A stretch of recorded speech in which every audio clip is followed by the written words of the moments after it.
Après que la femme ait renaît, elle a immédiatement écrasé les jambes de son mari avec un marteau, puis a soigneusement remis les os en place pour l'aider à grandir. Il s'est avéré qu'elle avait été une experte en orthopédie dans sa vie antérieure. Dans sa vie précédente, son mari lui avait supplié de lui faire une opération de chirurgie osseuse pour augmenter sa taille pour un concours de culturisme. Cependant, elle a refusé sans hésitation, craignant qu'il ne subisse des dommages permanents. Le jour du concours, bien qu'il fût beau, il a été éliminé à cause de sa taille. Après le concours, il a découvert que la compétition visait en réalité à sélectionner un mari pour la plus riche héritière. Le gagnant ne recevrait pas seulement un prix de plusieurs millions de dollars, mais aussi l'affection de l'héritière. Amer, il a blâmé sa femme d'avoir ruiné sa chance d'épouser une famille riche. Dans sa colère, il rentra chez lui avec l'intention de les tuer tous les deux dans un accident de voiture. Quand la femme se réveilla, elle se retrouva renaître le jour où son mari lui avait demandé de subir l'opération. Le voir menacé de se tuer à nouveau, elle a accepté de faire la chirurgie cette fois. Il était ravi et a juré qu'une fois qu'elle aurait gagné le concours, il épouserait une famille riche et l'abandonnerait. Cependant, ce qu'il ne savait pas,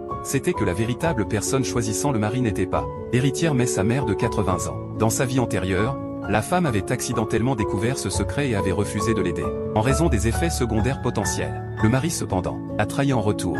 Cette fois, la femme était déterminée à le regarder et à se détruire. Il a hâtivement annoncé à ses beaux-parents la bonne nouvelle. En voyant leurs expressions autosatisfaites, elle a réalisé qu'il savait pour son plan de se marier dans une famille riche. Alors, elle a décidé de les aider. Programmer la chirurgie ce jour-là. Mais pour susciter un intérêt immédiat, elle a insisté pour ne pas lui donner d'anesthésie, prétendant que cela affecterait sa récupération. À contre-cœur, il a accepté de supporter la douleur. La femme a pris le plus gros marteau de l'hôpital et a frappé durement ses jambes. Avec un cri, il s'est évanoui de douleur. Quand il a repris conscience, il était de retour dans sa chambre d'hôpital. Ses jambes étaient visiblement plus longues. Submergé de joie, il a immédiatement demandé à ses beaux-parents de mesurer sa taille. Il était passé de 1,60 m à 1,80 m en seulement une demi-journée. Il était stupéfait par son habileté chirurgicale. Mais avant qu'il puisse célébrer, ses jambes ont soudainement commencé à lui faire terriblement mal. La femme a rapidement expliqué que la procédure avait causé des dommages physiques importants, et qu'il faudrait au moins un mois pour récupérer. Furieux, il l'a accusé de l'avoir fait exprès, puisque la compétition approchait. Il ne pouvait pas attendre un mois. Elle a suggéré à contre-cœur qu'il utilise une orthèse spéciale,